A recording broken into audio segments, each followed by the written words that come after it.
Yeah, that's the one. Great. Excellent. Shall we start again? Thanks. We'll start again. Okay, one of the defining questions of 19th century architectural discourse was first articulated in Germany in 1828 by Heinrich Hubsch. In what style shall we build? His book ignited intense debate among architects and writers in Germany about the relative merits of the predominant style of academic neoclassical design in Germanic 18th and early 19th century architecture, and more structurally rationalist expressions in construction then gaining ground in France. The idea that material should determine style. This debate fermented around the continent in the 19th century in architectural pamphlets, journals and lectures, in which claims for an architecture that revived the Gothic through a new, modern and vigorous interpretation of medieval design grew ever stronger. In England, this question was debated with particularly ardent polemic. Augustus Pugin published his Contrasts in 1836, 2 plates shown here, which argued forcefully for the merits of the Gothic revival of architecture against the relative meanness shown below of contemporary design in hoc to the new and alienating forces of industrialization. This was followed up in 1841 by True Principles, which established Christianity and the Gothic as the essential foundations of architecture. Pugin attacked a number of pagan architects, contemporary classicists, on whom he heaped particular scorn.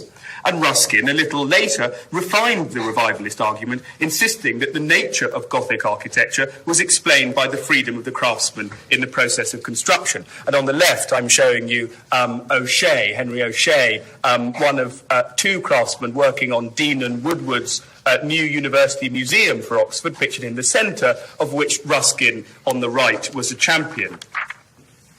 It was in the realm of ecclesiastical architecture where the battle of the styles, as this debate came to be known, was often fought most vigorously in the 19th century, though, as William White has recently shown, this came from a shared fundamental religious and cultural belief that buildings mattered, their basic form, ornamentation and liturgical disposition, and that architecture was integral to Christian worship.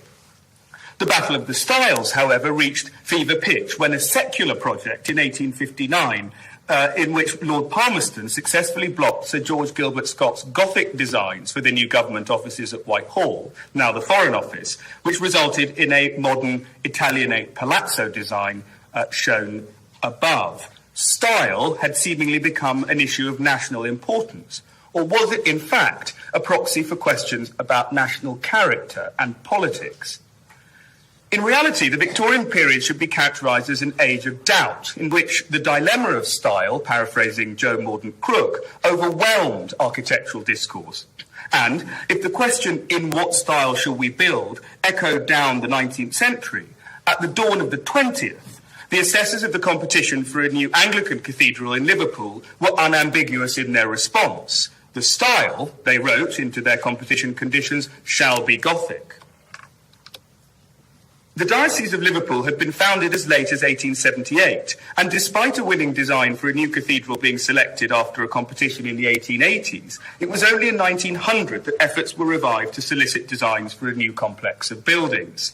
A committee of lay assessors was announced in 1901, and on September 23rd that year, they resolved that, after selecting an architect on the basis of portfolio submissions, the winning man would be expected to produce designs in the Gothic style. This foolish, mischievous resolution, as the magazine The Builder described it, elicited a furious response from the architectural press. Reginald Bloomfield wrote in the Architectural Review that, quote, the implied sacrosanctity of Gothic is a poisonous heresy based on a misconception of the nature of architecture. John James Burnett asked, why talk of style?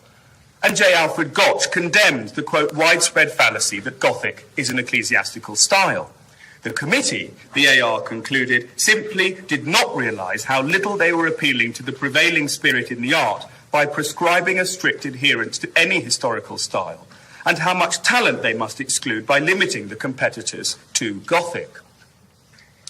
But what had really agitated the architectural community about the competition stipulation was less the debatable rightness of Gothic and more the restriction on the architect's artistic freedom to decide for himself. And this reflected a major controversy of the 1890s, where a row had erupted as to whether architecture was a profession, which could be subject to a fixed educational curriculum and statutory regulation, or an art whereby the designer was free to innovate and where genius could flower untrammeled? These were the arguments.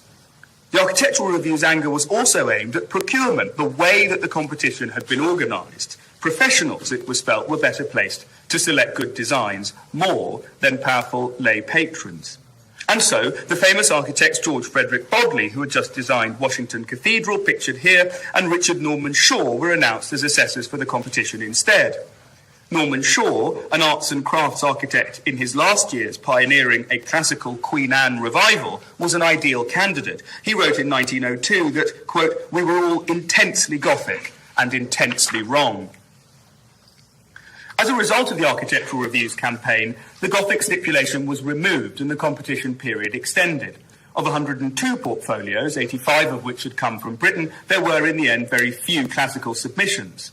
A short list of 5 was drawn up, and the eventual winner was a young Giles Gilbert Scott, then just 22 years old, and a scion of the eminent Victorian architectural dynasty of Gothic revivalists. And what did he produce after all that fuss? Well, no less than a Gothic cathedral, with 2 imposing towers and a conventional cruciform plan. I'm showing you a section of the competition design. Because of Scott's youth, he was yoked together with the ageing Bodley to supervise the design and construction.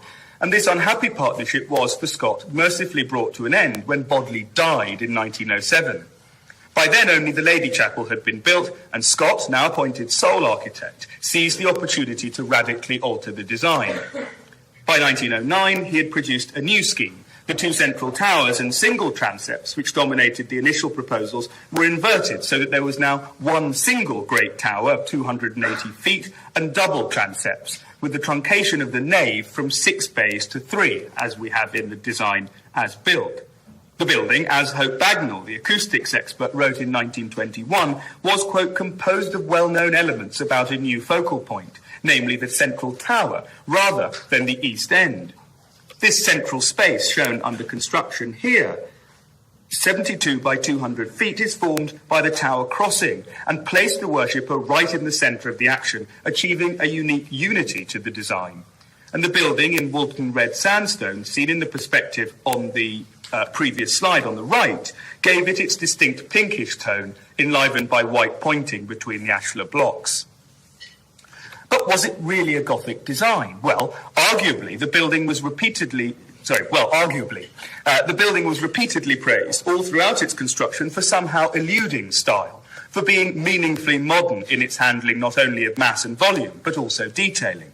John Summerson, the architectural historian, wrote, for instance, that, quote, "there is perhaps no building in the world which reflects on a comparable scale the changing mentality of a generation focused at the drawing board of one man."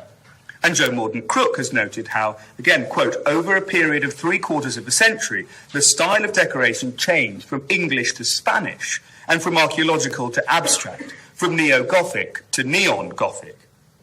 Indeed, the classical and symmetrical church plan, with the typically Anglican focus on creating cathedral spaces where all could see and hear, much like Wren's St. Paul's, belied the seemingly Gothic exterior, itself a stylised perpendicular or late Gothic.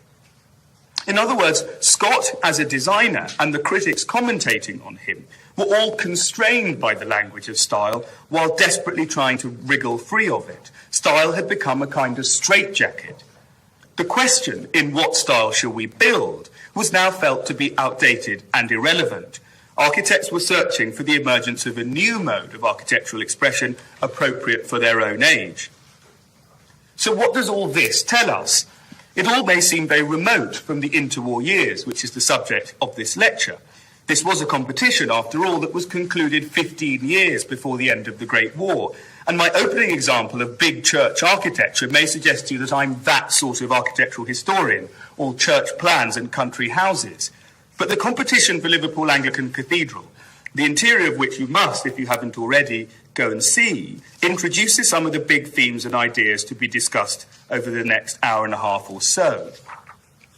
To begin with, it places Liverpool right at the centre of our story. And indeed, Liverpool and its school of architecture, led by Charles Herbert Riley, shown on the left, was at the very epicentre of the key architectural debates of the first half of the 20th century. And there's an image of the studio at the Liverpool School in the 1930s, and below an exhibition of the Liverpool School of Architecture's work at the new headquarters of the RIBA in 1935.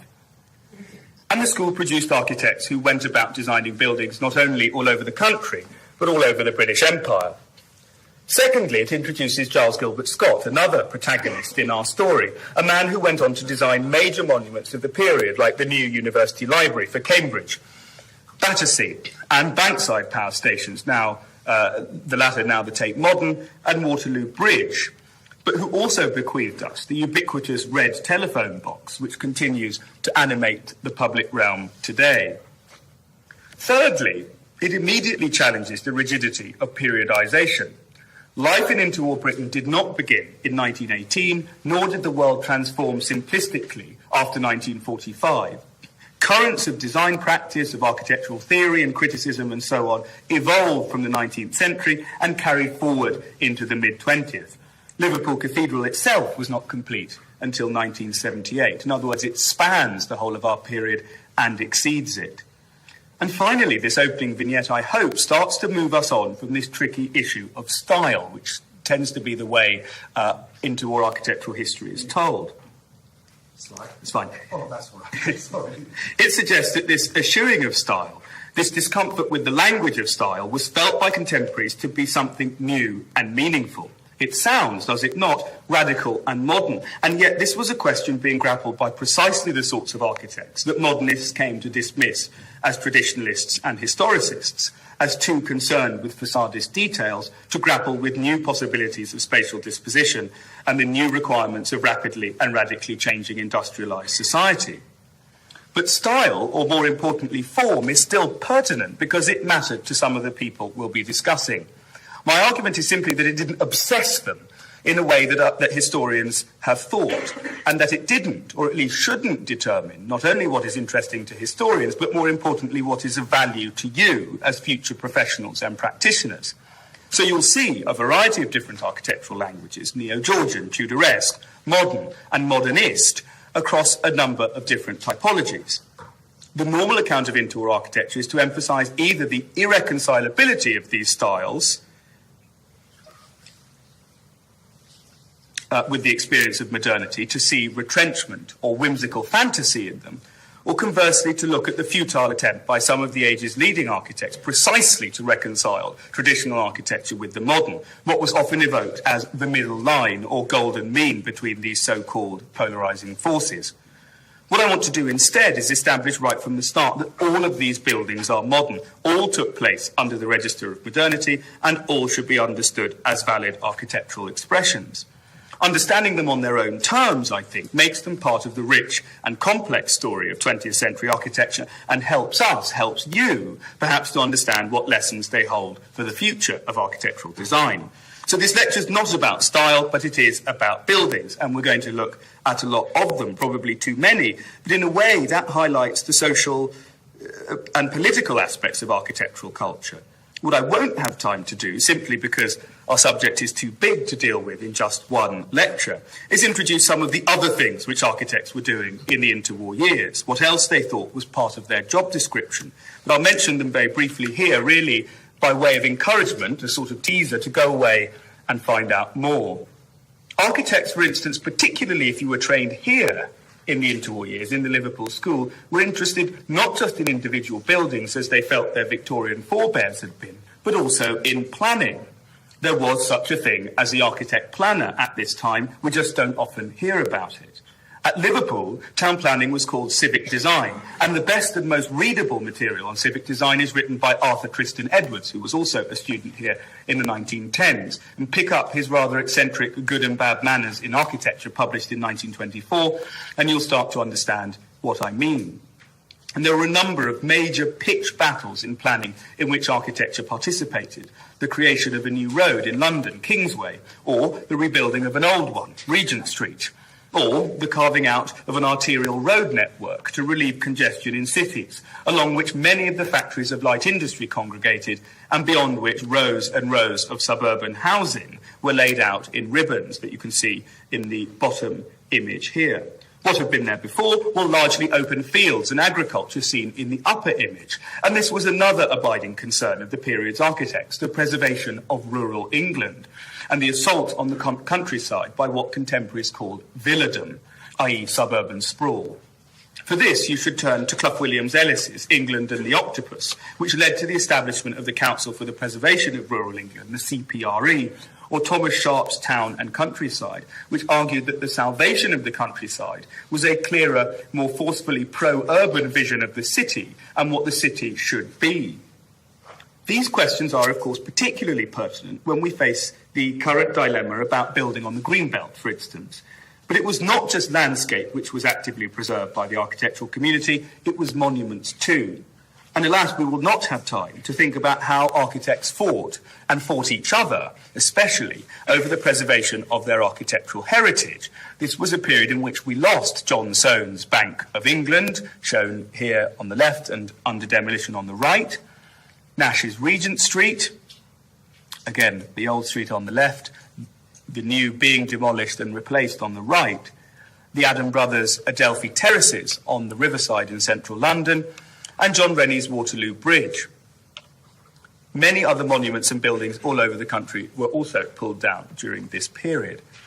All I will say on this is I would urge you to think of this preservation sensibility not as a kind of NIMBY-ish barrier to progress and a sort of fustiness, but to understand how in the 1920s and 1930s, particularly among many arguing for the retention of Georgian-built heritage, understood preservation and development to be intermixed and to open up the possibility of dynamic contrast and reframing in the urban scene rather than just pastiche and copyism. Bearing all this in mind, I hope what emerges is some impression of what doing architecture or doing design, to put it more capaciously, looked like in the interwar years. So let's begin in earnest.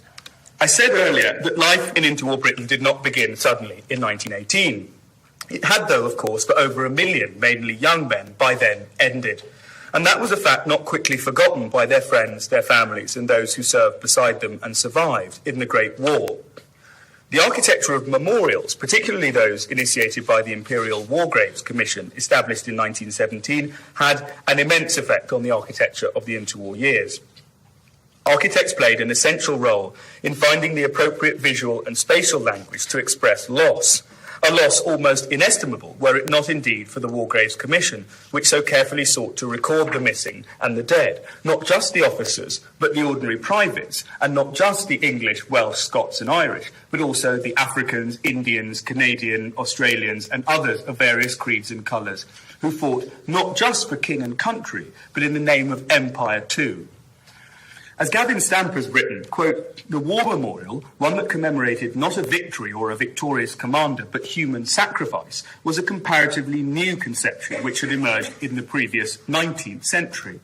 Indeed, before the Great War, Great Britain erected no significant national war memorials. There is no single national monument commemorating the Boer War, but only local and regimental memorials.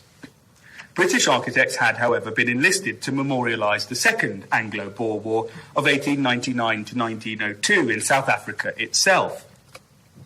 The notorious imperialist Cecil Rhodes, shown here in cartoon on the left and in statue form, we'll come back to this image later, on the right, founder of the De Beers Diamond Mining Company, commissioned the architect Herbert Baker, who had been living in South Africa in the early 20th century, to design a monument to the fallen British fighters of the Siege of Kimberley, where the operational headquarters of De Beers was located.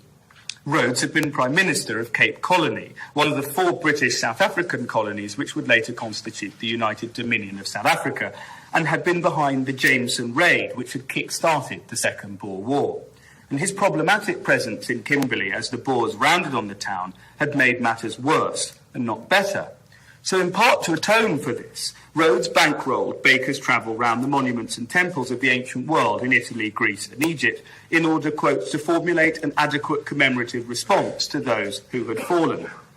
The resulting memorial, completed in 1904 to the honoured dead, a tetrastyle classical temple raised on a tall podium, has been described by Alex Bremner as, quote, prefiguring in its elemental geometry the memorials to the slaughter of World War I.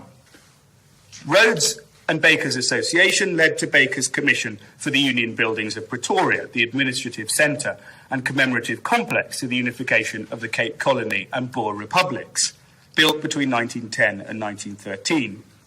This commission, in turn, led to Baker's invitation to join Edward Lutyens as one of the 3 architectural expert consultants to the Town Planning Committee in New Delhi. Lutyens had also worked in South Africa. He had been commissioned to design the Rand Regiment's Memorial, now known as the Anglo-Boer War Memorial in Johannesburg, in 1911, which was completed by the outbreak of the Great War in 1914. And this double-arch structure on 2 axes prefigured the employment of monumental memorial arches after the Great War, in particular the famous memorial to the missing of the Somme at Thiepval, built between 1928 and 1932.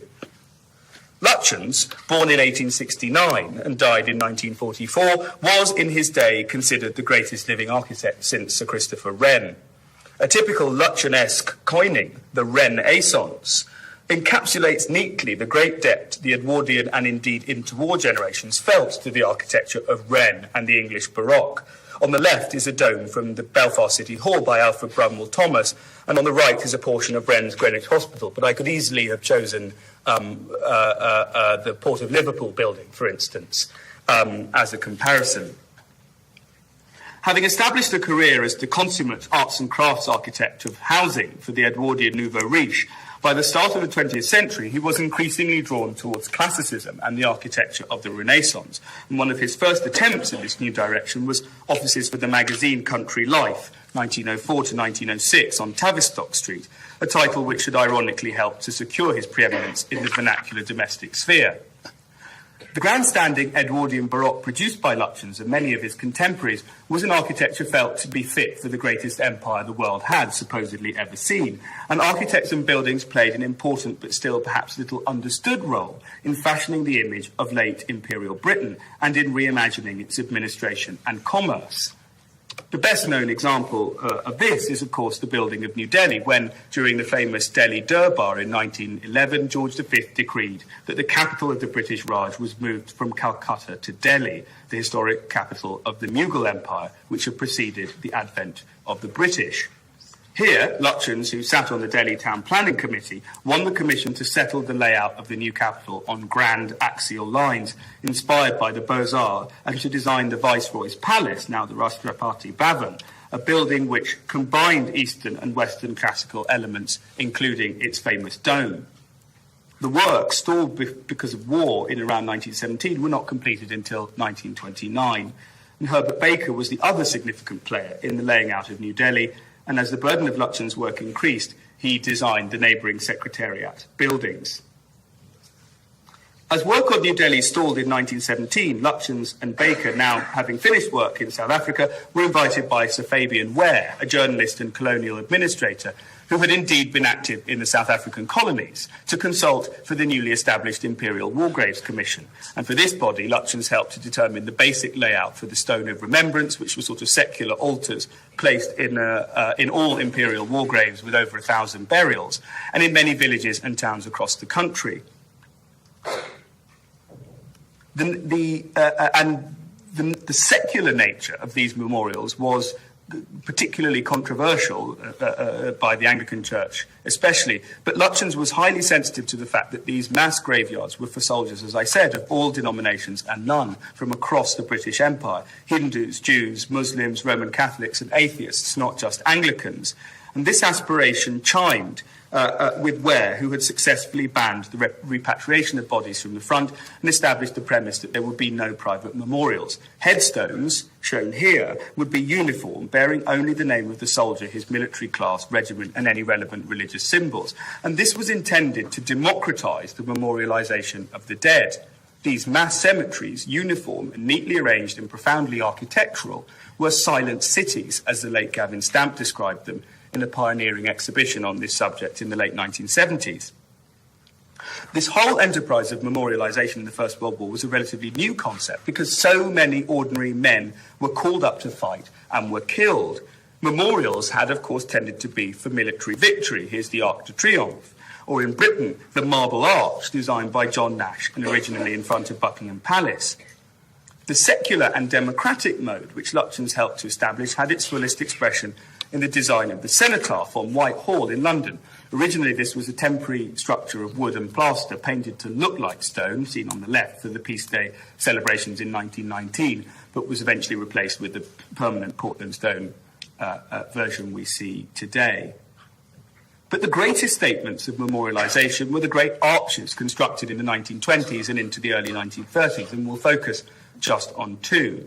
The Menin Gate, a memorial to the fallen of Ypres by Reginald Bloomfield, and the memorial to the missing of the Somme, the Thiepval Memorial Archway by Lutyens. In these two examples, we see the major trends in British interwar architecture in formal terms. The interplay of mass and volume in the steps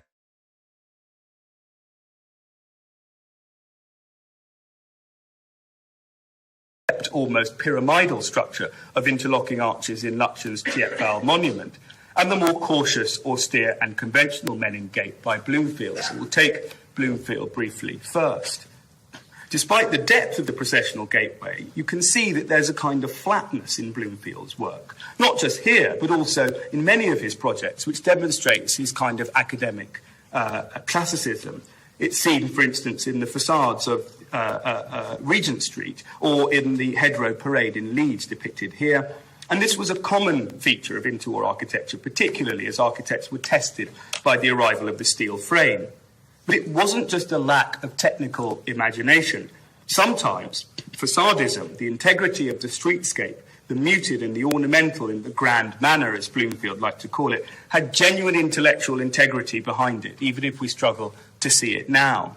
I mentioned earlier the book Good and Bad Manners in Architecture, and I repeat that this is a book worth reading to start to understand this point of view. Thiepval was something altogether different. Here, Lutyens produced a sophisticated essay in the triumphal arch theme that he had begun exploring in that early memorial to the Rand Regiment, and in the India Gate, or All India War Memorial in New Delhi, that combines the sort of basic pylon blocking of the cenotaph on a grand scale, with a dramatic triumphal archway cutting through on two axes. For a brilliantly concise and punchy account of Lutyens at Thiepval, the book to read is Gavin Stamp's Memorial to the Missing of the Somme.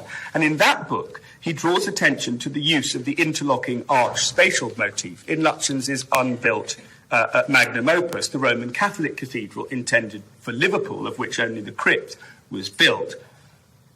The governing idea for the interior, Stamp writes, was that the hierarchy of arches along two axes that was realised at Thiepval, except that here the nave and aisles were to be 3 times as high as their width, given an almost Gothic proportion. The Second War led to the cancellation of this project, and in the end, Gibbard's crown concrete cone was put up in the 1960s. But in all of these projects, especially in the cenotaph at Thiepval and the Catholic Cathedral, Lutyens was aiming after something elusive, something almost transcendental, with a universal quality that he described as the elemental. And it is this aspect of the memorial mode which had the most significant impact on British architecture throughout the rest of the 1920s and 30s. We've already seen another manifestation of this ideal in Scott's Great Crossing at the Anglican Cathedral at Liverpool, and Scott indeed explored the universal in his monumental architecture in all the major public and commercial buildings of his career, with a similar careful attention to massing. Charles Holden, who designed the sublime and monumental headquarters for the London Underground on the left and the Senate House for the University of London on the right, also strove after this quality. Indeed, his biographer Aiton Carroll uses this particular term, the elemental. He sought out an architecture, quote, so inseparable from structure that nothing could be left out, which rather than relying on ornamental would be founded on those more permanent basic factors of architecture, the plan and the planes and the masses arising out of the plan. And Holden, incidentally, had been transferred to the Imperial War Graves Commission, so he worked with Lutyens and became the 4th official architect alongside Baker Bloomfield and Lutyens in 1920. So what I want to suggest to you is that whether or not you like this stuff very much, it's worth thinking about, at least in this context, for two main reasons. First of all, we've seen how all of this work was bound up in the late British imperial project. And this is a topic that we still don't really talk about very openly, often enough. So I've tried to show you how bound up the interwar years are with the story of empire, and how architecture and the built environment were often absolutely central to that enterprise. Baker was Rhodes's architect, and they were united in a proudly pro-empire enterprise. Baker also designed two high commissions for India and South Africa in central London in the interwar period too. I showed you earlier an image of a statue of Rhodes at the University of Cape Town being pulled down triumphantly by protesters participating in the Rhodes Must Fall movement. And this movement aimed to negotiate, this is just 3 or 4 years ago, to negotiate with the legacy of colonialism through the decolonisation of the campus and the removal of the symbols and eulogies of imperial rule in urban form. A connected movement emerged in Oxford, another city in which Rhodes's legacy and the legacies of slavery are ubiquitous. And it makes it clear to me the ways in which architecture and conservation and heritage and architectural history can actually be intensely political. An article on the architecture of empire written by Baker argued, for instance, for the development of a symbolical architecture. Quote, if on the full realization of full imperial union we have, as is to be hoped, an imperial capital, let it consist of a building which with its surroundings may be truly expressive of all that is best in empire, in the past as well as in the present of empire. And it's in the mission of the architect, he said, as of the poet, to give outward expression to national ideals, to turn them, to shape and give them a local habitation and a name throughout the empire. So this is a sort of weird and intensely ardent belief in the value of empire and the subjugation of different people. So I leave that as a sort of lingering provocation, because I think on an obvious level it shows how imperialism permeated architectural culture, but it also shows some of the difficulties in dealing with heritage in this area. And on an even wider scale, it reminds us, I think, of the political responsibilities of the designer. If we want inclusivity and diversity in urban and architectural form, there are some difficult questions here to grapple with, particularly for conservation, traditionalist and commercial architects, as some of you, it may turn out to be in due course, will become. We'll come back to empire later on.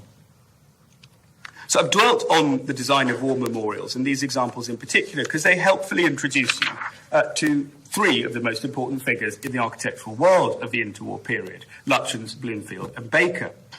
Lutyens is much loved by architects of all persuasions, modernists and traditionalists alike still. The other two, Bloomfield and Baker, are now relatively unknown and considered rather mediocre architects. I suggested to you that in the mainstream of architectural practice there were two broad design tendencies.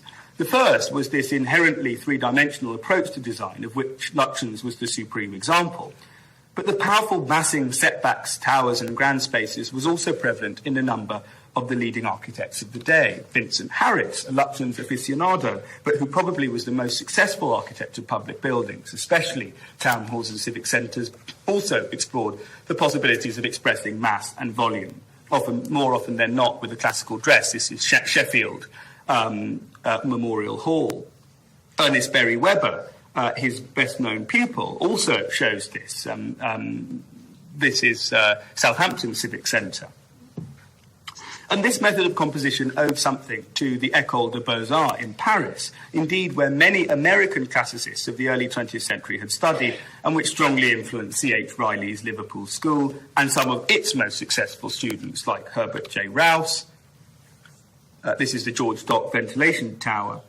And it also influenced architects like Mewis and Davis, known for their design of the Ritz on Piccadilly, one of the first steel-framed constructed buildings in the country. And Arthur Davies had indeed studied at the École in Paris. Just up the road from this, there's another typical American building, the old Woolsey Car Showrooms, later a Barclays Bank and now a restaurant, the Ivy, designed by William Curtis Green. And buildings like Bush House on the Aldwych, designed by Americans for American clients, is another example. Devonshire House, designed by Thomas Hastings of the American firm Carrere and Hastings with C.H. Riley as consultant architect, shows the presence of American design in interwar Britain. a theme perhaps to which you'll return in your later lectures with Professor Jackson, with Neil Jackson. And many other buildings wore their debt to America on their sleeves. The monumentality of McKim, Mead and White. This is Penn Station in New York. The striking masses of Paul Cret. The modern Gothic of Bertram Goodhue, who had been influenced by Scott at Liverpool. The civic scale of Daniel Burnham, who built a white city for the Chicago World Exhibition in 1893. These all had major impacts on the commercial architecture of Britain between the wars, and this is unsurprising given America's growing economic and trade dominance in this period. But I think the important thing to take away from this is exchange. We did export one skyscraper architect of Manhattan, Alfred Bosham, and there were other genuine transatlantic exchanges too. Skyscrapers never quite took off. They were never thought to be appropriate to London. But there was a continuing debate, led unsurprisingly by commercial architects like a chap called Delisa Joseph, about taller buildings in London. Joseph's son, Ernest Joseph, built, for example, the Shelmex House on London's Riverside, and this was soon to be neighboured by Colcott and Hamp's New Adelphi buildings, a commercial development which looks like a squat American hotel design, which lead architect Stanley Hamp had much admired on his travels there. This is the Pennsylvania Hotel, also by McKim, Mead and White. If I earlier dwelt on memorials for too long, it's because the memorial mode and the impact of war were immense on the decades that followed. Key to the characterization of the period, either as a morbid age, as it's sometimes called, or a long weekend. These are the names of some key accounts in social history of the period. They show very starkly the historical debate. On the one hand, British culture was obsessed with the perceived crisis in civilization and a sense of existential doom. The long shadow of the Great War was almost inescapable. But on the other hand, that this was a period in which, despite dramatic economic turbulence, particularly in the late 1920s, living standards rose, leisure time and amenity improved, thanks to the reduction of the working week, and there were new forms of entertainment that flourished thanks to film and radio. And housing standards for the working classes began to improve too. Memorials and the act of memorialisation then was not just for the dead in the realm of the built environment, they were the first steps to reconstruction. And they reflected a growing democratisation enshrined in the Representation of the People Act in 1918, which enfranchised all men over 21 and some women, as you will have heard recently, over the age of 30. Architecture and the improvement of urban environments in particular was therefore conceived as memorials to the service of the living. Memorial halls and public parks are all examples of this. But the major example was the Homes Fit for Heroes campaign, initiated by the Liberal Prime Minister David Lloyd George, as an act of memorialisation which formalised the growing tendency for the state to act as mass house builder. Not only that, but it reflected too a fear in the immediate post-war period of social revolution by working class people and the destabilising presence of demobilised former servicemen. There had been revolutions in Russia and Germany, for instance, that were massively disruptive. And these were there was felt to be a need to create a property-owning democracy, which is an idea I think we normally associate with the 1980s and Margaret Thatcher, but in fact was a phrase that was coined in the 1920s. Housing is a massive topic in interwar architectural history, and I can't really do justice to it here. So what I want to do is just give you a few examples before we break. Drawing in particular from Mark Swennerton's Homes Fit for Heroes, okay, which is the book to read to sort of get you started on interwar housing, as well as his book Building the New Jerusalem. And Simon Pepper and Peter Richmond, who are also based at the Liverpool School, work on interwar high-rise and slum clearance. So there's a lot of kind of excellent research that's come out of people attached to the department, which you should definitely engage with.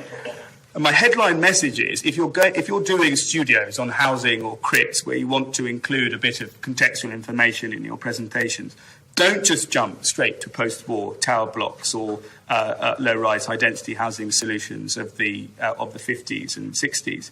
And don't just think about housing through the lens of the welfare state. If you really want to kind of think critically about design and the role of the architect in a political context in which central government waxes lyrical about solutions to the housing crisis but actually does nothing, then look at the interwar years, because there's a lot of valuable lessons there.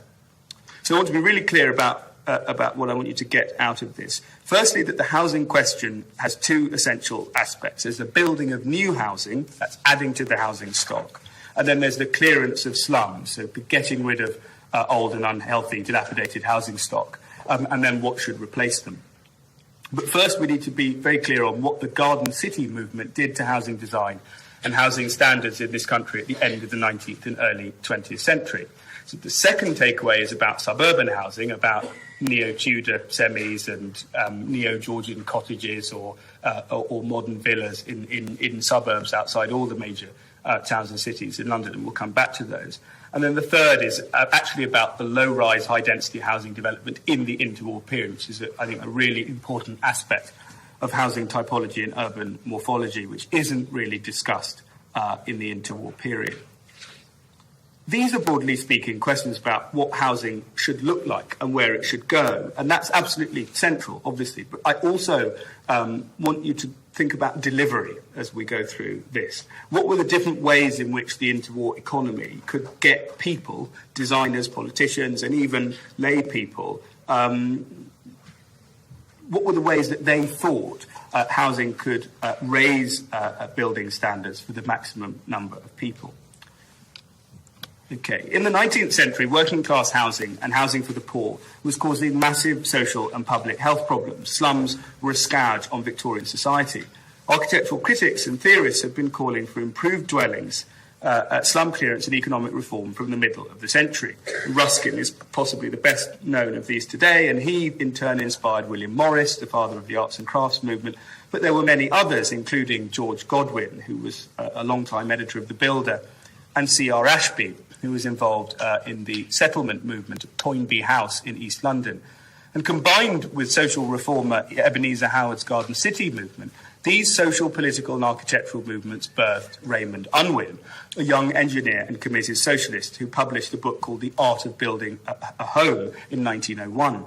And through Unwin, the Garden City movement and its ideals of low-density, low-rise open development came to exert a tremendous influence over early state housing policy. And in the 19th century, where housing development was seen as outside the remit of state control, it was only in the last quarter of the century that local authorities were legally empowered to clear slums and redevelop. And so you start to get things like this. This is a boundary estate in Shoreditch around Arnold Circus, built by the LCC, the London County Council, from the 1890s. And these sorts of housing were meant to be an improvement on the by-law street, where you would get incredibly narrow frontages on incredibly narrow streets with very intense densities of, let's say, somewhere between 30 to 40 dwellings to an acre.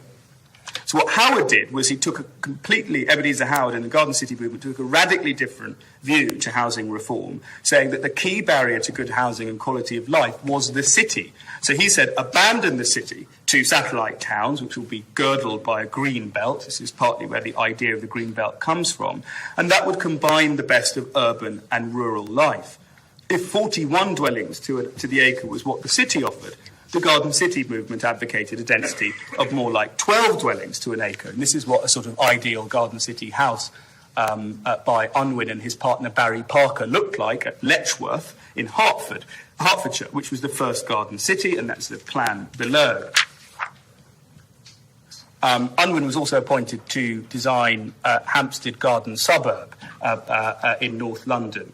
And both of these enterprises aimed to supply affordable housing at a low density. And this idea really took off, and by 1914 there were over 50 schemes being built along Garden City lines. But garden cities could also be model villages led by industry. So I'll just show you very quickly an example of Port Sunlight, which is near here. Here, William Lever, the soap magnate, moved his soap works from Warrington to Port Sunlight, 10 miles up and across the Mersey from here, in 1887. By 1907, he had 3,000 people in his soap factory and housed about 3,500 in the carefully planned company village shown here.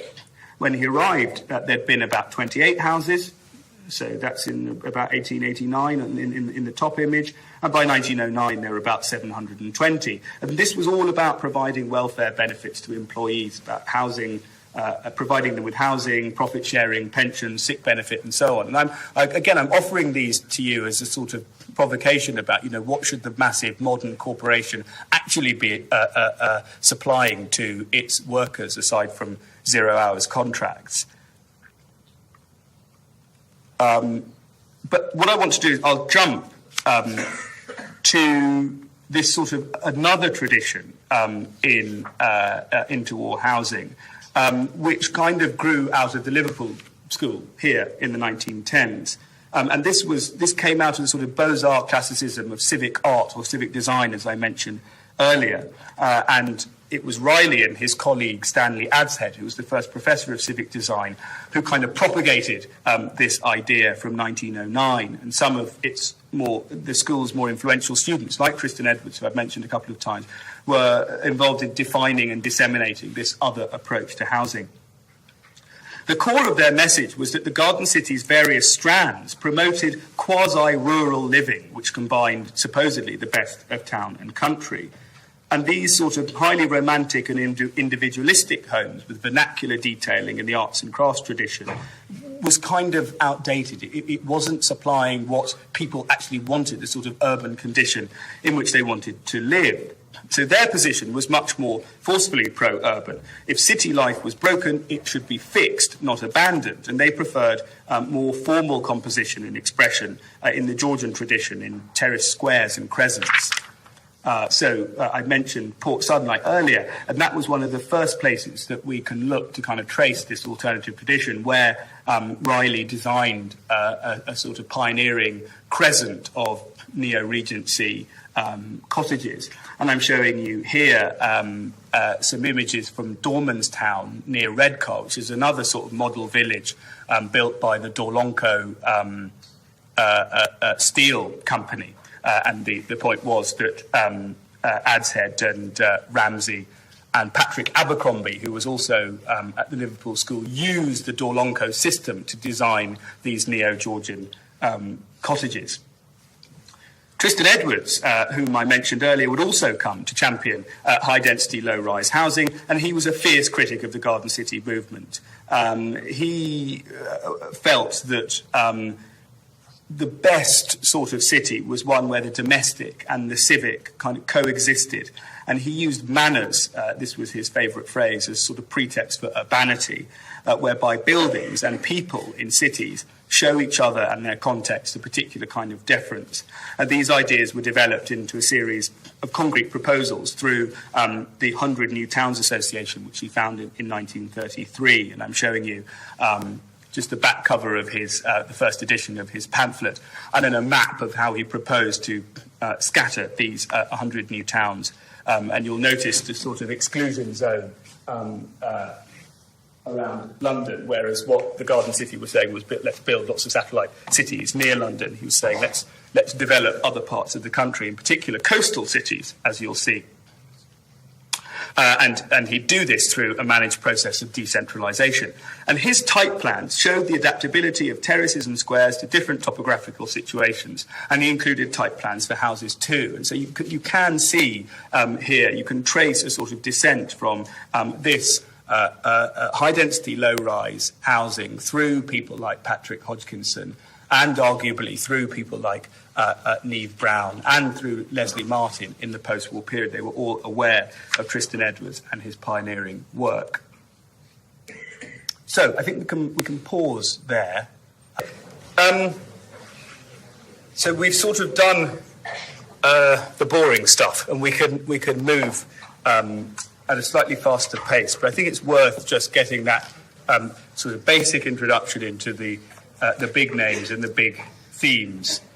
I've given you then these quite lengthy case studies on Liverpool, on the architecture of memorials and on housing. And that's helped me to explore three or possibly four of these really big themes in interwar architectural history: style and the problematization of style in early 20th century architectural discourse and theory; reconstruction, or rather the coming to terms with war and conflict; and additionally I've kind of thrown in empire, or at least tried to make it present; and finally democratization. How were architects involved in giving expression and recognition to an increasingly meaningful democratic society which was making demands for better quality of life, better homes, and so on? So what I want to do for the rest of the lecture is to go at a slightly faster pace, looking at some other important typologies and projects through three broad thematics: the architecture of efficiency, the architecture of fancy, and the architecture of austerity, which I'm kind of posing as a question.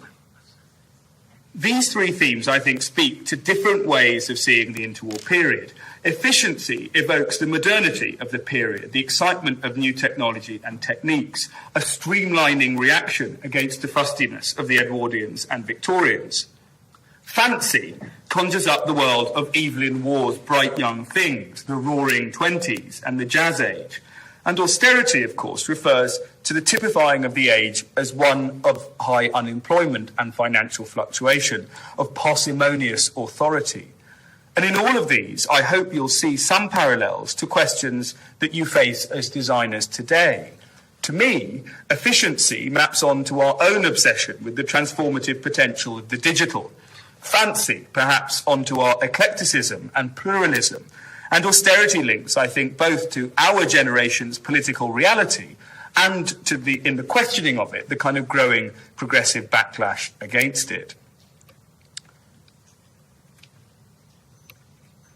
No, I have now lost. There we go. Efficiency. The interwar period has been characterized by Alan Powers as the age of efficiency. And it's true that efficiency was at first much more of a buzzword than functionalism, which no doubt you will have heard of and you'll hear more about in coming lectures. And here's Powers. The call for efficiency was answered with many solutions, combining old ideas of diligence and public service with new theories of mind, body, and the physical world. It was a practical, not an aesthetic movement, with the aim of putting Britain back in the first rank of industrial progress and expanding the role of the state in most areas of life. One of the fundamental justifications for modern architecture is its basis in new technology, one of the aspects of modernity that is normally assumed to lead to new formal solutions. It is, however, possible to adapt technology and disguise it in more familiar forms, which is broadly what happened in Britain between 1900 and 1930. And I think we've started to see that in some of the examples of commercial architecture I showed you. The efficiency motif in architectural design and discourse then was about the expression not only of new technology, of labour-saving devices in the home, for example, but also about standardization and rationalization in industry, commerce, and even administration. How did it express itself in built form? Well, one word which I barely mentioned, but which you were probably expecting to hear a lot about, is modernism. The normal way of telling architectural history in the interwar period is to construct a story of pioneers, of people who had had some experiences abroad of modernist architecture who, for reasons of political exile or as subjects of imperial dominions, had ended up here, along with the occasional idiosyncratic maverick. What I've been offering you instead is a story of the mainstream of architectural design, but also one of the establishment. Modernist buildings began to appear in Britain from the 1920s, in part stimulated by the translation, for instance, of Corb's Towards a New Architecture by Frederick Etchells in 1927. But modernism had been of interest even before that. Christopher Hussey, editor of Country Life, if you remember the slightly fusty magazine I was describing earlier, for whom Lutyens designed headquarters building, Hussey, who wrote about Georgian architecture and the picturesque, nonetheless had started what he had called a Vers group in the early 20s to, quote, promote the Corbusian message. In the same year, after the editorial takeover of the Architectural Review and Architect's Journal by Hubert de Cronin Hastings and a band of modernist, sympathetic assistant editors and critics, they took the reins of the leading organs of architectural journalism. And this group later included the art historian Nicholas Pevsner, for instance, a German Jew who had fled Hitler's race laws. Other Jewish émigré architects included Ernst Freud, son of the famous psychoanalyst Sigmund Freud, Bertold Lebetkin, pictured here next to the canopy of High Point 1 in Highgate, and there's an aerial view of High Point 1 too, and Erno Goldfinger, whose Willow Road in Hampstead is pictured here.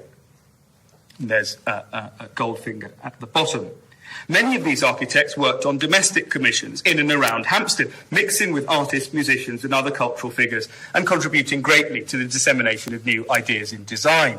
Eric Mendelssohn, whose reputation as the leader of the modern movement had eclipsed Corb's in the 1920s Britain, also fled here in the mid-1930s. And I'm just showing you two cartoons of his which were used, two sketches of his which were used on the AA's exhibition of his work in 1930, where he came, amidst great pomp and ceremony to lecture on architecture of our own times to the Architectural Association. This is not to say, however, that there weren't other means of new ideas spreading through publications like the Architectural Review, but smaller magazines as well, influential clients and émigrés like Wells Coates from Canada via Japan, who designed the Isokon flats at Lawn Road, also in Hampstead, where, incidentally, Walter Gropius lived briefly, also after fleeing the Nazis. This development was commissioned by Jack Pritchard, the furniture businessman who worked with Marcel Breuer, a Hungarian émigré pictured on the left, and that's Pritchard's an image of Pritchard's penthouse flat at Isokon, and the plant stand, the metal plant stand at the back was designed by Breuer, and Breuer designed plywood furniture for Pritchard's firm. There was also Amias Connell from New Zealand, who later formed a successful partnership as Connell, Ward and Lucas, and Reginald Uren, another Kiwi, who designed the first modernist town hall in Hornsey in the mid-1930s. These are two images by Dell and Wainwright, the great photographers of the Architectural Review, and you should look up Robert Elwall's work on modernist architectural photography if you're interested in the visual style. Raymond McGraw, an Australian-born and known for designing a shimmering modernist interior, Finella, for the Cambridge Don Mansfield Forbes, shown the corridor of which is shown left and right of McGraw in the middle, and Serge Chermayeff, Russian-born but a naturalized Englishman who had studied at Harrow. Chermayeff, indeed, in the mid-1930s, ended up in partnership with Mendelssohn, and the two designed the striking Delaware Pavilion in Bexhill in Sussex, shown a photograph here and in plan, as well as some domestic commissions leading up to 1936. What's worth noting, and which requires further research, is again kind of picking up this earlier motif of how many of these modernists were imperial subjects, born in Australia, New Zealand and Canada, and who, though politically progressive and involved in artistically avant-garde circles, were drawn to the imperial metropolis in spite of its perceived fustiness and traditionalism. So there is something that needs further working out here. Many others came from dominions and colonies like Esther Mo Yau Yen and Angeline Yen Mo Ting, both Malaysian, who studied at the Architectural Association in the 1930s. As the AA times 100 Women in Architecture exhibition has shown, there was a small but highly active female presence at this school from 1913. And in the interwar years, Jane Drew, for instance, pictured here with her husband, second husband, Max Fry, active in the debate about Reconstruction during the Second World War, and was also involved, went on in the post-war period to have a successful partnership with Fry, and they were famous for their tropical modernism in West Africa and in India at Chandigarh with Corbusier, and you should read Jessica Holland and Ian Jackson's excellent book on Fry and Drew to learn more. Also at the AA in the interwar years, though slightly earlier than Drew, was Elizabeth Scott, a cousin of Sir Giles Scott, who secured her place in history as the first woman on her own to win a major competition in the form of the Shakespeare Memorial Theatre at Stratford, opened in 1928, and strongly influenced by recent trends in Scandinavian architecture. Regular trips to Stockholm and Holland were held by the Architectural Association in the 1920s, and these had an enormous impact on English modernism in the interwar years. Renjar Ostberg's Stockholm City Hall, for instance, you can see it, in Uren's Hornsey Town Hall and in many town halls and public buildings around the country. And Tengboom's Stockholm Concert Hall you'll also see in design motifs, actually in some examples later on. There was then a significant network of English modernists and modernist ideas active in the interwar years, and which intermixed with prevailing trends and practices. And that's the crucial message that I want to impart or suggest to you. Not just avowed modernists were interested in modern ideas, and modernists were not impervious to wider architectural culture. This is perhaps particularly true of some of the British-born modernists, like Max Fry, just mentioned above, who was educated also in this school, and who was turned to the new architecture by Wells Coates, whom he had met whilst working in the planning practice of Thomas Adams and Francis Longstreth Thompson. And Thompson had cut his teeth under Unwin in the Ministry of Health's housing department, in the government housing scheme. So this is an incredibly intricately interlinked world of planning and architecture.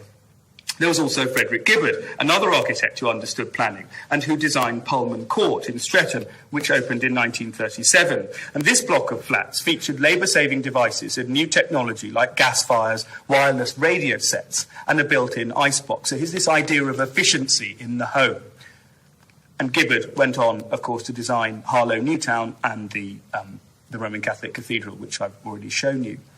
Many of these modernists were active in the Modern Architectural Research Group, founded in 1933 as the UK chapter of the Congrès International d'Architecture Moderne, CIAM.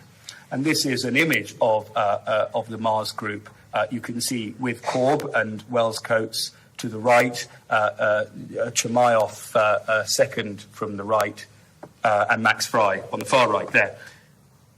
Coates, Chermayeff and McGraw were particularly active in this group, as well as a number of important critics, including the architectural historian John Summerson, the journalist and later editor of the Architectural Review, Jim J.M. Richards, and FRS K. York, who published an influential book, The Modern House, in 1934, and who served as secretary of the group. Mars was particularly influential in the dissemination of modern ideas, especially in domestic architecture. What has come through, I think, from this whistle-stop tour of British modernism is how tied up with the domestic sphere these architects were. This is partly because, on the one hand, they required wealthy and enlightened clients who gave them domestic commissions, and on the other, because of the political progressivism inherent in their ideas, which made social housing and labour-saving devices for women, for instance, a central part of their interests. Elizabeth Darling has shown how the Mars Group should be seen as the summation of a number of efforts in the early 1920s, redressing the imbalance of attention by historians given to the 1930s. And I hope also in this, you will have felt the due emphasis on the 10s and the 20s as part of a continuous story. The Mars Group engaged in propaganda activities. They organised the new architecture exhibition, for instance, in London in 1938, and these are three views of that exhibition. You can see the Mars Group standing in front of that opening panel, showing the new interpretations of the sort of Vitruvian formula, commodity, firmness and delight, examples of new technology in prefabrication and rationalised assembly in the middle there, and then form and purpose. Okay, so again, this idea of efficiency prevalent in modernism as well as designers active in the Neo-Georgian, for instance. The Mars were also engaged in exploiting new techniques of propaganda, such as the medium of radio. In the interwar period, as Shandana Yusuf has shown in a book called Broadcasting Buildings, the BBC, the British Broadcasting Corporation, broadcast talks and debates on architecture, in particular by leading modernist architects, and these were fairly frequent. One such famous debate was between Amias Connell and Reginald Bloomfield, increasingly curmudgeonly in his older years, on the merits of architectural modernism. It was not just through the airwaves that the BBC became a beacon, or should I say broadcaster, for architectural modernism. It was through design too. Radio was, of course, at this time, a relatively new medium. A television broadcast, really important to remember, did not begin until 1936. And the new corporation quickly outgrew its premises at Savoy Hill as early as 1926 and began searching for a new site in central London. And they settled on a site just up the road from Oxford Circus at the join of Regent Street and Portland Place. You can see it highlighted there. In the middle, there's Regent's Park, further up the top, and Hyde Park and St James's Park and Green Park in the belt below, just for context. Broadcasting House, their new headquarters, was opened in 1932. The building has a particular significance because its exterior encapsulates so much of what was typical about interwar architectural design. And not only that, but the client was characteristic of this period too. The BBC had begun life as a commercial cartel of radio manufacturers, licensed by the General Post Office, which was then a government department, to broadcast. It was government then that asked this cartel, the British Broadcasting Company, as it was founded, to come together to coordinate its interests and produce a coherent broadcasting programme. And this was to contrast with the scene in the US, where you had a number of private commercial stations competing with each other, as you still do, which was felt to have kind of compromised the quality of broadcast. That's where the BBC comes from. And a licence fee, the licence fee we still pay, was placed on all receivers, half of which was given to the company to fund its broadcasting activities. So this semi-public arrangement of commercial cooperation was typical of the interwar years, and under the direction of John Reith was instilled with a particular public service ethos, and broadcasting was conceived from very early on as a public utility. And again, I'm kind of labouring that point because we have seen in recent weeks and months, the kind of the problematic association of the public sphere and the private sphere. And we've kind of ended up in this very polarised situation where it's either you're completely in favour of the private sphere delivering things, delivering construction, in the case of Carillion, or the public sphere. In the interwar period, there was a sort of this kind of new and unique compromise. And the BBC, the British Broadcasting Company, was re-established as the British Broadcasting Corporation with this new national service mandate in mind. So how was this new sort of administration and this new sort of democratic service to be expressed in architectural form? Well, again, the building is typical. Essentially, the BBC were obliged to inherit what would otherwise have been a fairly typical pedestrian commercial office block developed by a now anonymous syndicate of private developers. In other words, the site that they settled on had already been bought by a group of developers who had started to develop a sort of generic office block. And the BBC entered into an agreement whereby they would take on the freehold once the developers had completed construction. So they had to use the developer's architect. And it's for this reason that they ended up with Lieutenant Colonel George Val Meyer, who produced an exterior using streamlined modern forms in Portland stone dressed in a steel frame with nods to Neo-Georgian design in the use of individual casement windows, which you can see. But within the bowels of this solid and stolid ocean liner-like exterior was a more radical and expressive interior. Broadcasting House is effectively two buildings in one. An exterior ring of administrative offices separated by a corridor or an acoustic moat, as one critic described it, from a brick-built, windowless central core that housed soundproof studios with accompanying lounges and waiting rooms. So this just shows you the steel frame outer ring and the rising Portland stone cladding at the base, and you can just see the in the centre there the block of what would become Eric Gill's Ariel and Prospero, the famous sculptural group at the front. There were 20 studios, including a 3-storey concert hall designed by Val Meyer and a chapel-like studio for religious broadcast by Edward Morph, designer of Guildford Cathedral, which we'll see in a moment. The rest of the interiors, however, were free from Val Meyer's control, thanks to the coordinating role of a man called V.H. Goldsmith, who was chairman of the Studio Decoration Committee convened in 1929. As Goldsmith recounted, The style of the treatment of the interior of Broadcasting House, I'll just show you some images here, was first for settlement. But such a question should arise at all was an indication that the house would not fall into the hands of the period decorator, as is so often the case then, when there is a lack of particular interest in the visual arts. Once the matter was raised for debate, the logical and practical arguments alone were bound to convert to modernism those accustomed to controlling a medium demanding so much freshness of outlook as broadcasting. You can see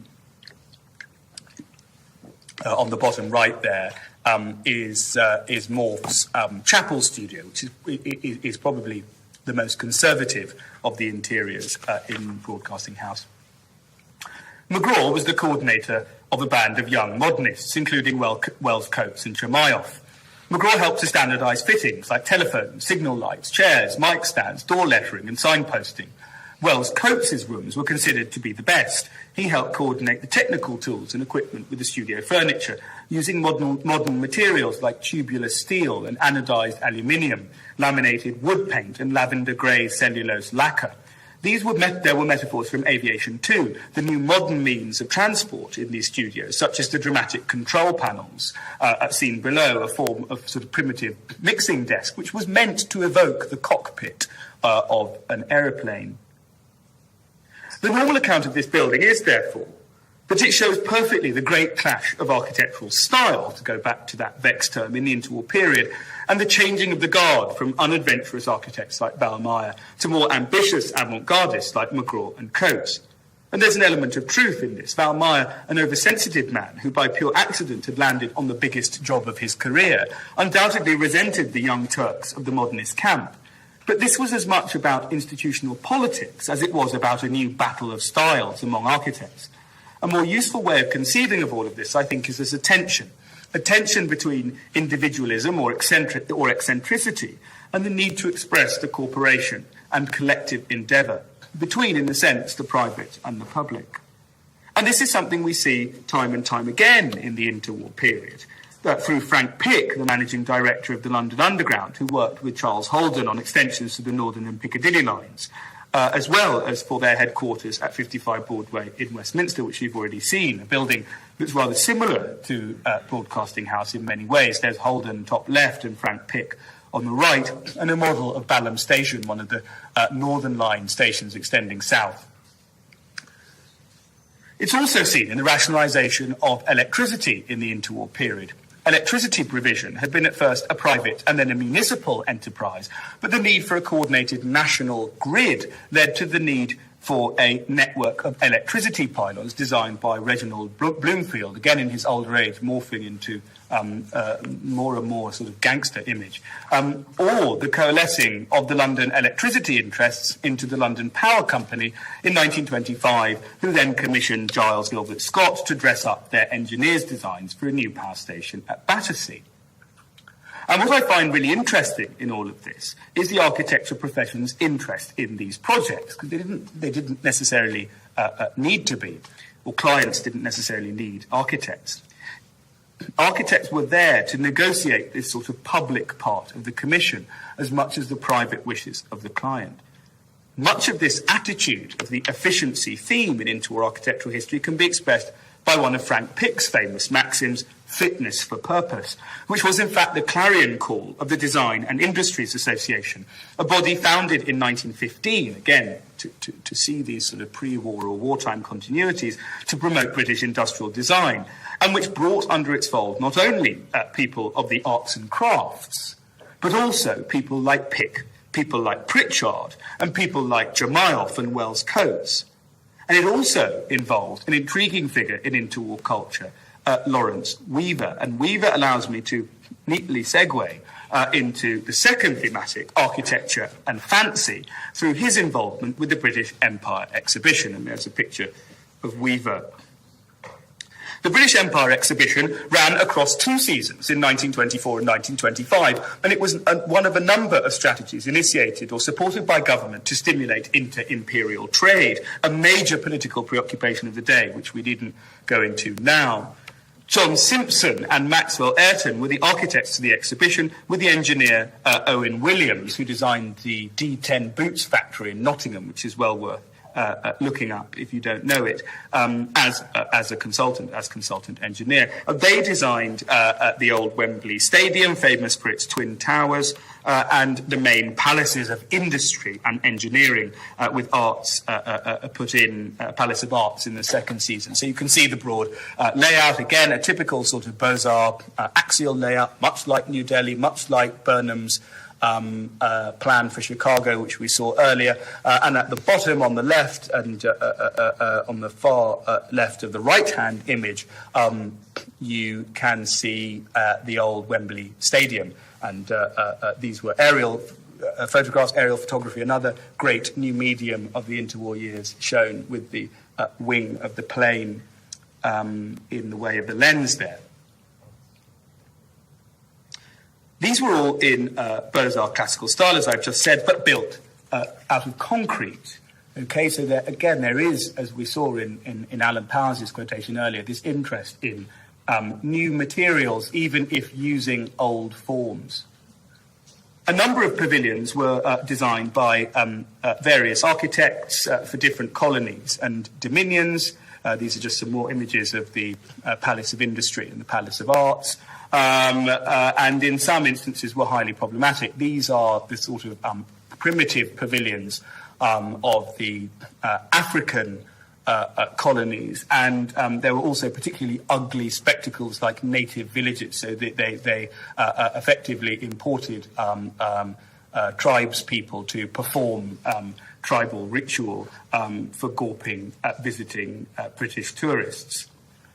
I bring Wembley to your attention because despite the fact that historians have largely neglected it, it was a huge event, and crucially an architectural one as much as anything else. And you will have noticed, I repeat that I've stressed time and time again how architects and architecture were all subjects of the British Empire.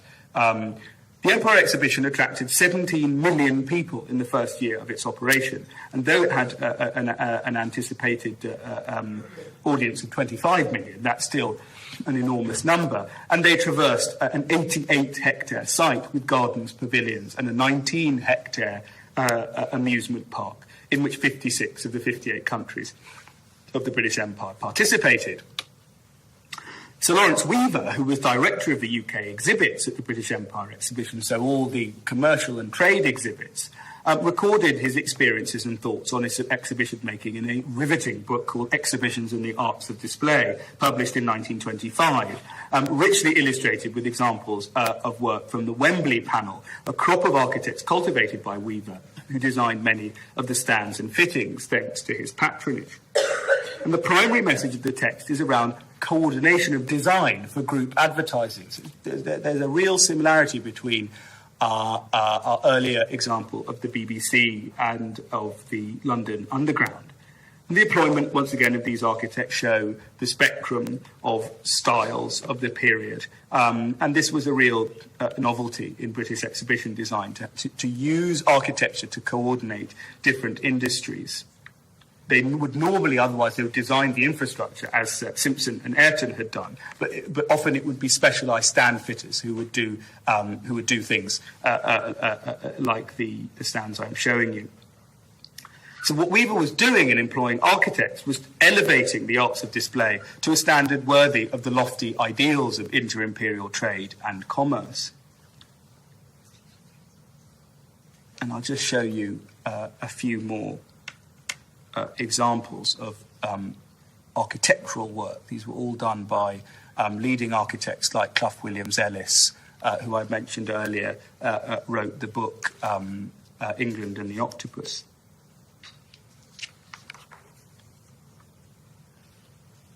And part of the reason I'm trying to show you this is, I suppose, their connection to Metroland. So Wembley was in what had been rural northwest Middlesex, now northwest London, and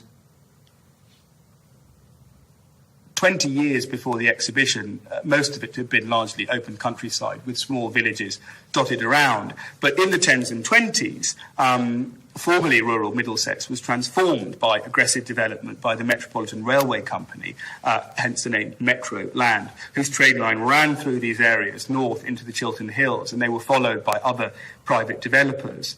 And I just sort of used these images because on the one hand, you were being sold if you moved out to the suburbs, as the advertisers of the Metropolitan Railway Company encouraged you to do, by this vision in the central image of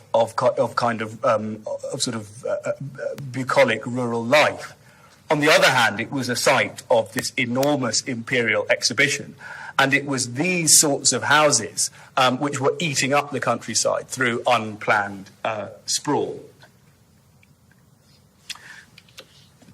And the other thing I just want to mention is that a lot of these stands evoked for people, and we'll see this in a moment, in the way that they were about commerce, trade and industrial design, that architecture could be very useful to advertise products and industry, and fancy factories, as they were called, began to spring up during the 1920s and 1930s.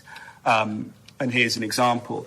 J.B. Priestley, in his English Journey of 1934, wrote that, quote, "The Great West Road looked very odd. Being new, it did not look English. We might have suddenly rolled into California, or for that matter, into one of the main avenues of the old exhibitions, like the Franco-British exhibition of my boyhood," and that was an earlier exhibition held in Shepherd's Bush in the first decade of the 20th century. But it makes this connection, I think, between industry, commerce, architecture, factories and exhibitions.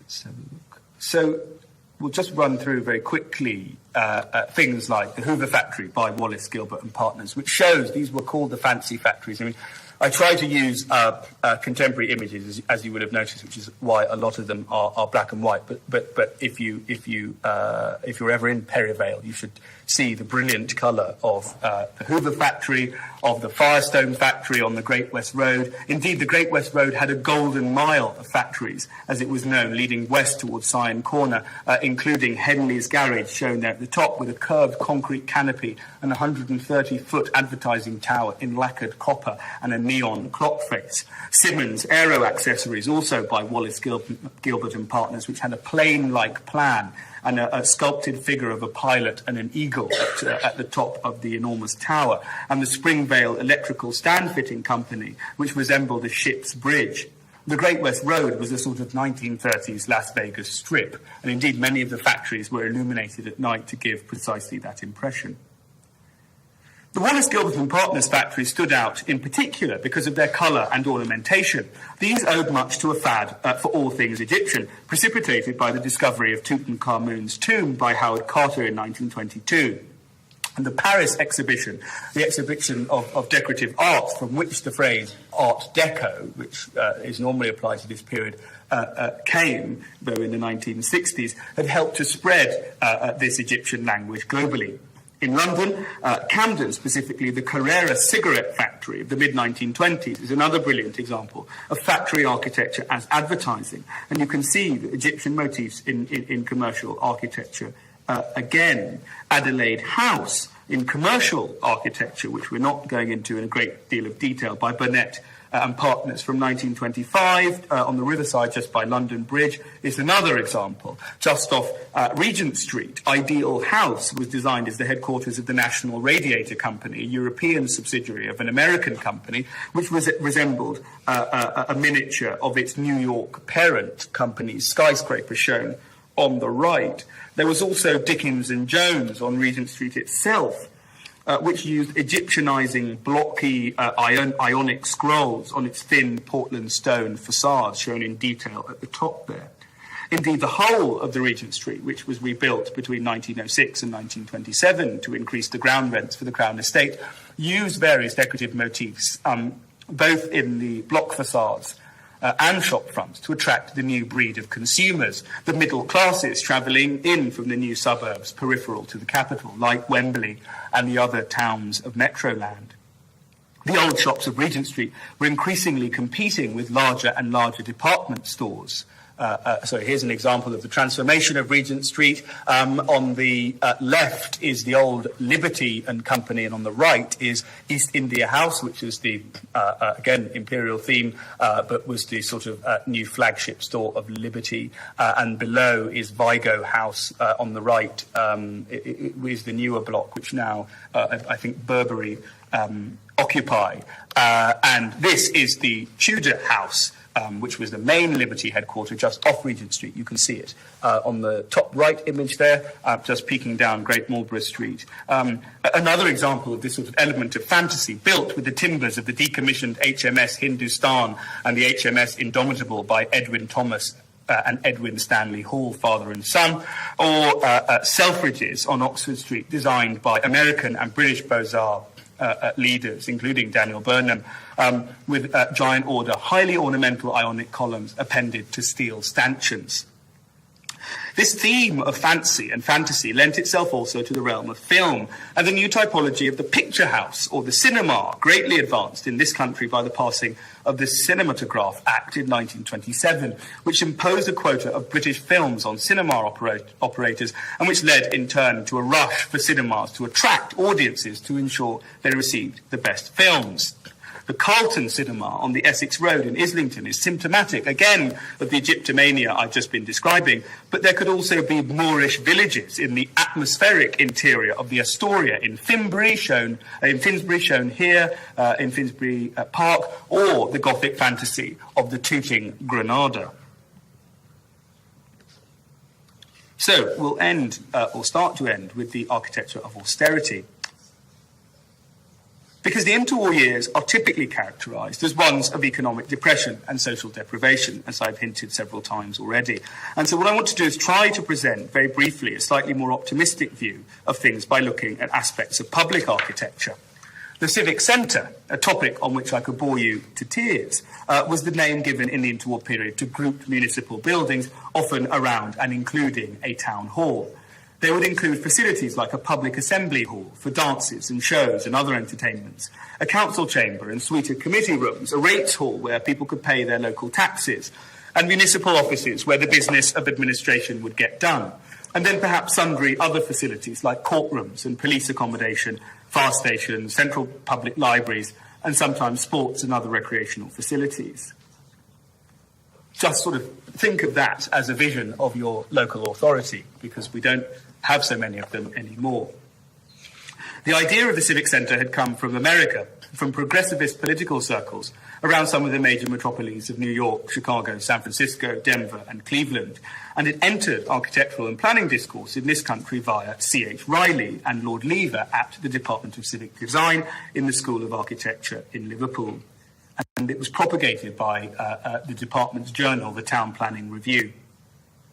By the late 1920s, the idea had really taken hold, with new civic centre projects, sometimes called by other names, planned for municipalities like Southampton, which we saw earlier, which claims to be the first interconnecting civic centre in Britain, in Swansea by Percy Thomas and Partners, another majorly influential civic centre of the period, and Norwich, often considered to be one of the great public buildings of the interwar years by Stephen Rowland Pearce and Charles Holloway James, who were tutors at the Architectural Association in the 30s.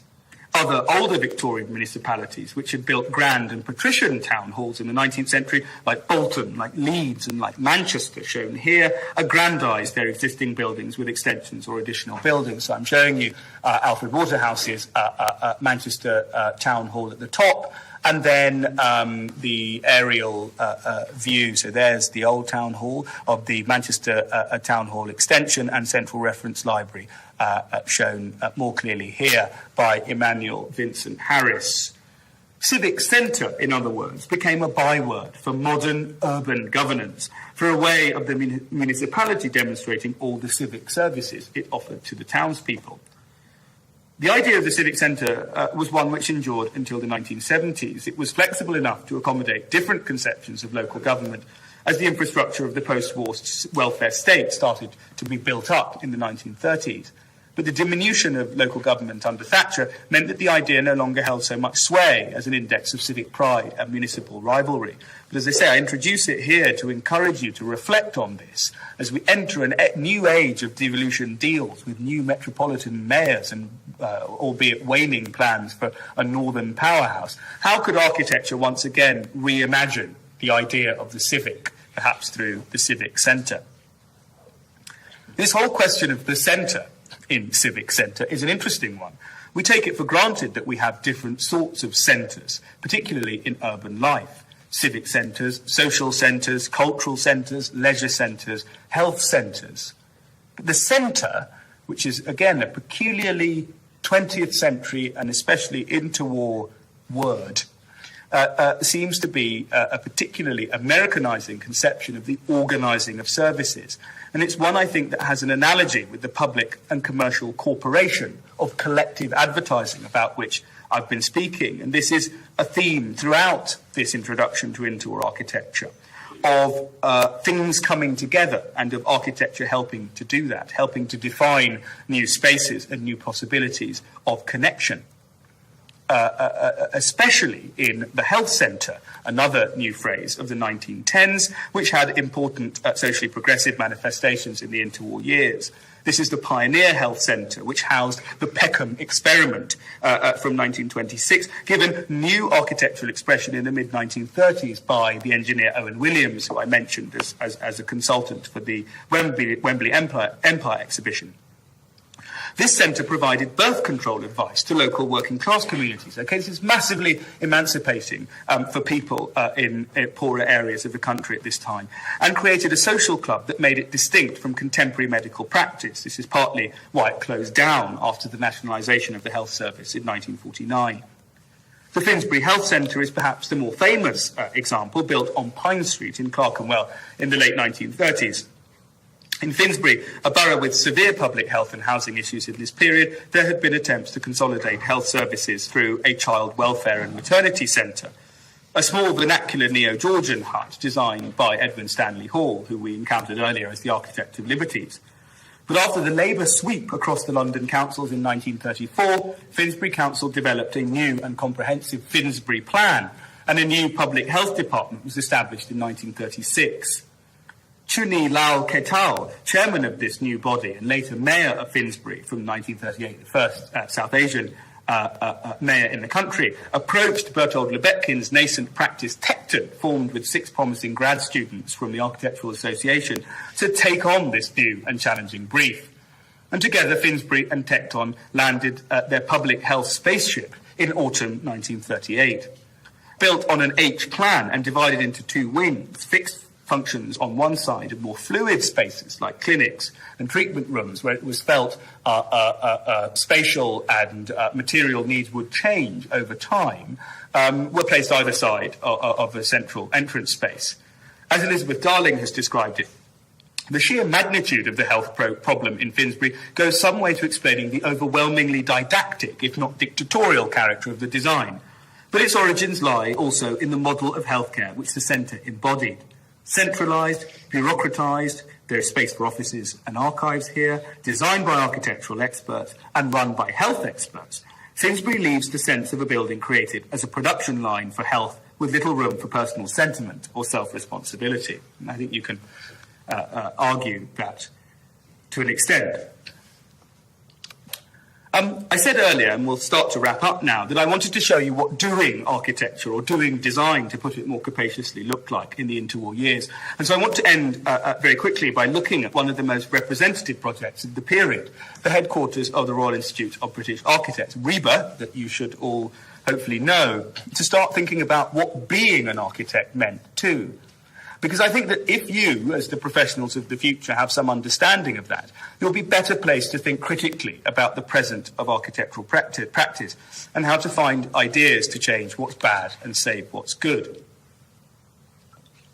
But more fundamentally, and we don't have time to talk about this now, to understand that all the conventions of what you do and what you think you're doing and how you're being educated, as Patrick will tell you in greater detail than I can, are contingent and have a history of which it is essentially your professional responsibility to understand and reflect on critically. So we'll end by talking about the RIBA headquarters and think through some of these issues, in particular about the unification of the profession and statutory registration of architects, which happened in 1931. But to make it less boring, we'll think about a building. Before acquiring and developing the Portland Place site, the RIBA had for some years been established at 9 Conduit Street in an 18th century townhouse. Though significantly expanded and altered to accommodate the RIBA's growing membership and organisation, by the late 20s it was decided that not only did the Institute need new premises, it also needed a larger footprint than the Conduit Street site would allow. And so they acquired a lease on Portland Place and by late 1930 had pulled together a programme for a new building led by an eminent jury of assessors, including people that we've met today, Charles Gilbert Scott, Charles Holden, also Robert Atkinson, who assessed the competition for Norwich City Hall and for Shakespeare Memorial Theatre, and H.B. Lanchester, who had been involved in the replanning of New Delhi. This was a real sort of bringing together of some of the big swingers in architecture of the period.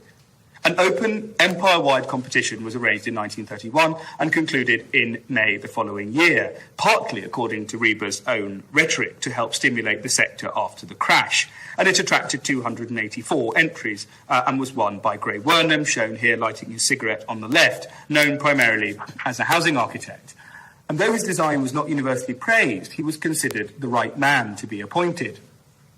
As Atkinson reflected, for the competitors, a most unusual building was demanded of them. There were, he said, really 5 buildings in one. A meeting room with access and cloakrooms, exhibition galleries and a banqueting hall, a library with stack rooms, council rooms, committee rooms and offices for the business of the society and offices for letting. Though the need for financial stringency meant that additional office accommodation was removed and the overall provision of space, the footprint of the building was reduced. A new design was settled by late 1933, and the building was constructed with a steel frame and faced with Portland stone, opened in December 1934 by King George and Queen Mary. But what I want to do is reframe the building, the briefing and the design of 66 in the context of the RIBA's abiding concern in the first decades of the 20th century, which is professionalisation.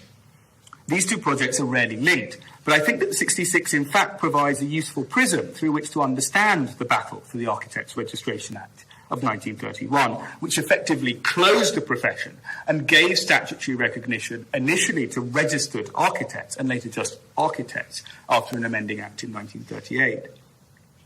And this has additional value, though we can't talk about it now, of looking closely at the debates and impact of unification and registration from the view of professional practice, rather than just through what it does to architectural education.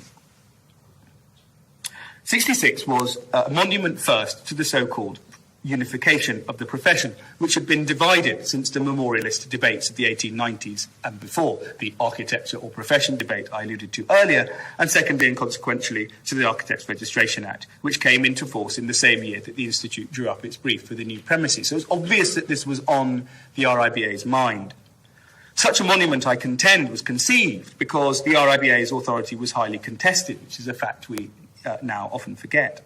And I think this ran much deeper than the Institute's triumphalist literature would lead us to believe, and is why the Architects Registration Council, which is now what we call the ARB, was set up as an independent body.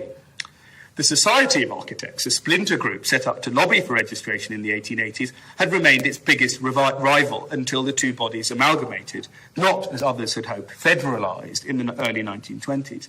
And even then, there was a significant proportion of the architectural population who were not members of the Institute during this period.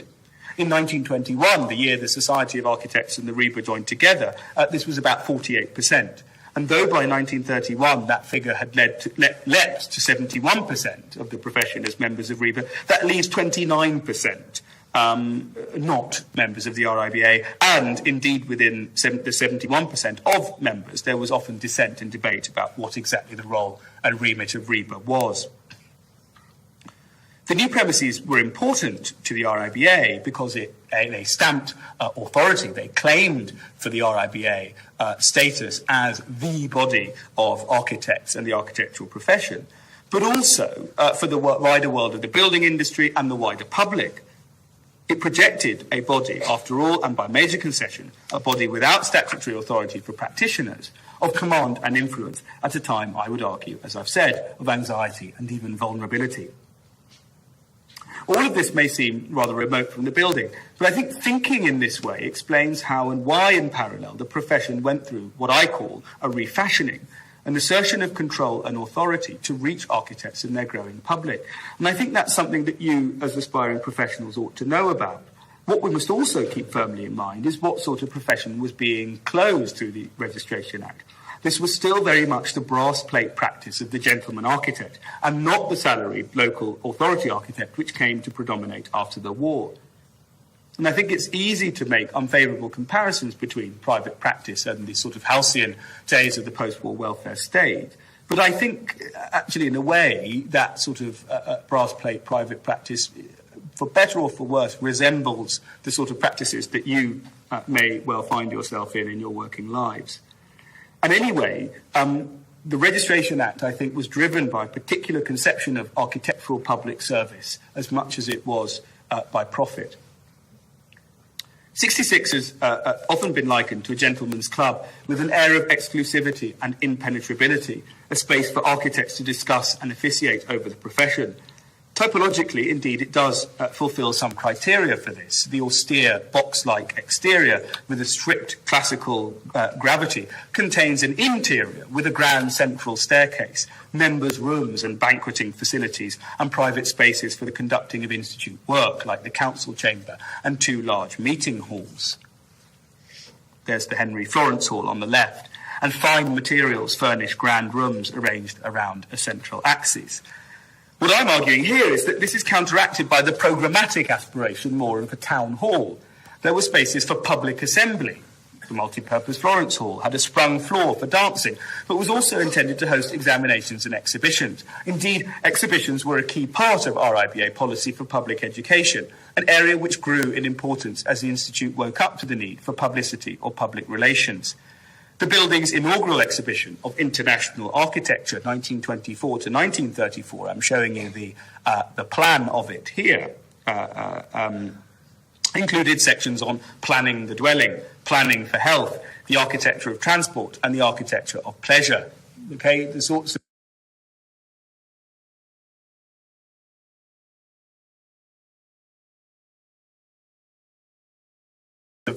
building typologies and debates I've been highlighting to you here, situating British architecture in the context of common ideals of the international profession and demonstrating new typologies and innovations in design and practice for wider society. 66 also had facilities for typically municipal functions, like the council chamber, like a library, and spaces for administration. So its intentions were civic. One of the frequently commented on aspects of the building in the 30s was the freedom of circulation, the transparency of design, and the lack of corridors. These were key to the modernity of the plan and key features of what was called by several newspapers, believe it or not, the perfect building. The interwar period saw the architectural profession recast discourse and practice in increasingly complex ways in terms of the public, whose size and strength had been bolstered by the expansion of the franchise. This professional refashioning was not prompted nor conceived exclusively by self-identifying modernists, but also and anxiously by the prevailing architectural establishment. This was a common concern and a common endeavour by all of the architects that we've been looking at today. This was because architects had to compromise, as architects now, with interests stronger than their own, unlike the strong public officials, say, of the post-war years. Various constructs of the public, the consuming public, the shopping public, the ratepayer, the citizen, the sorts of publics for whom buildings that we've seen were designed, commanded perhaps a sort of ethical check at times to the ever stronger commercial development forces of the prevailing planning regime.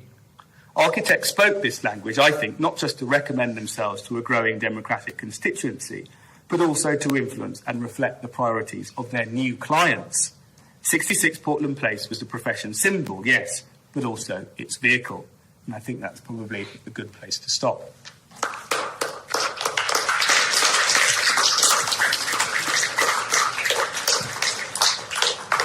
Are there any questions?